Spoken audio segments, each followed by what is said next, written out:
আমি একটা শাল বনে দাঁড়িয়ে আছি। শালের বোটানিক্যাল নাম হচ্ছে শরিয়া রোবাস্টা।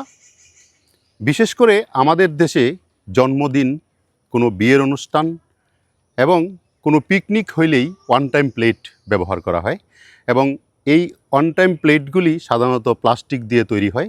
পরবর্তীতে এগুলা যেহেতু বায়োডিগ্রেডেবল না, সুতরাং মাটির সাথে এগুলা মিশে যায় না এবং বিশেষ করে আমাদের মাটির উর্বরতা শক্তি এবং পরিবেশের জন্য অত্যন্ত ক্ষতিকর হয়ে থাকে। আর এই যে শালের পাতা দেখতে পাচ্ছেন, এই শাল পাতা কিন্তু অত্যন্ত শক্ত। বিশেষ করে এই শাল পাতা সংগ্রহ করে এই যে এইরকম করে একটা সেলাই দিয়ে সেই শাল পাতাটাকে একটু বিশেষ প্রক্রিয়ায় রৌদ্রে শুকিয়ে তারপর এটাকে একটা ডাইসের মধ্যে ফেলে দিয়ে চাপ দিলে চমৎকার একটা বাটির মতো হয়, প্লেটের মতো হয়।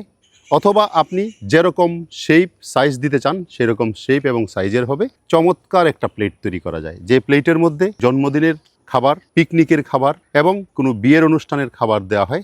তাহলে ওয়ান টাইম প্লেট হিসাবে এবং ওয়ান টাইম বাটি হিসাবে এই শালপাতার বাটি অত্যন্ত গুরুত্বপূর্ণ, যেটা পরিবেশ বান্ধব এবং যেহেতু শালপাতা দিয়ে তৈরি প্লেট বাটি ব্যবহারের ফলে এগুলা বায়োডিগ্রেডেবল, সুতরাং মাটির সাথে মিশে যাবে।